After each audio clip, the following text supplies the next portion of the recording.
بسم اللہ الرحمن الرحیم۔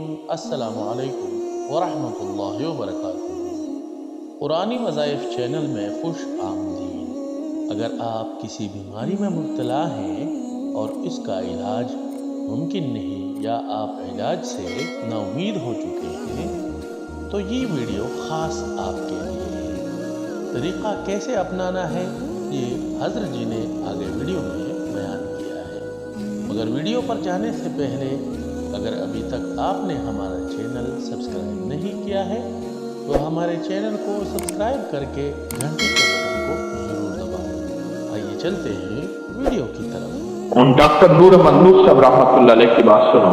ملتان نشتر ہسپتال کے بڑے ڈاکٹر تھے اور بہاؤدین ذکریہ جو ہے یہ وہ کالونی ہے وہاں ذکریہ سوسائٹی وہاں رہتے تھے ملتان۔ ایک عجیب بات بتائیں مجھے، ایک عجیب بات بتائیں۔ چلنے کہ میں سارے وارڈوں کا ہیڈ تھا، میں نے اپنی مرضی کا عملہ لایا۔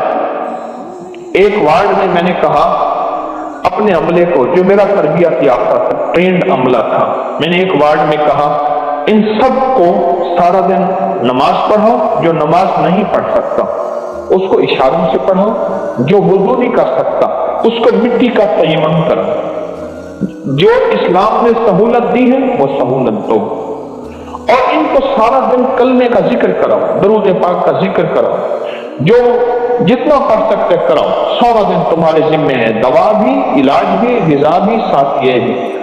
ایک وارڈ وہ تھا جو عام معمول کا وارڈ تھا، سارے وہ تھے جو کرونک پیشنٹ تھے، پرانی بیماریوں کے مریض تھے، جو ہفتوں وارڈوں میں رہتے ہیں، ہفتوں رہتے ہیں۔ میں نے کہا جنہوں نے سارا دن کلمہ پڑھا، تسبیح پڑھی، اعمال کیا، اللہ کے نام کے تذکرے کیے، ان کی شفا یابی میں نے جلدی دیکھی، اور جنہوں نے سارا دن آپس میں بیٹھے باتیں ادھر کی ایران کی، توران کی، سیاست کی، کہانی کی، پیٹرول کی، ان کو میں نے دیکھا کہ وہ ٹھیک نہ ہوئے، اگر ہوئے تو تھوڑا ہوئے، اور ان کی وہ پروگریس، وہ ریشو کم رہی جو کہ وہ رہی اس وارڈ کی جو وارڈ اللہ کا نام اور کملی والے کے درود بھیجنے والا اور اللہ اس کے حبیب کا تذکرہ کرنے والا تھا۔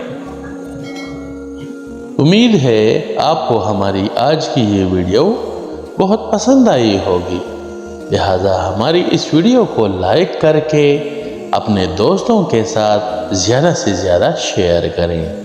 اپنا خیال رکھیں، بہت شکریہ۔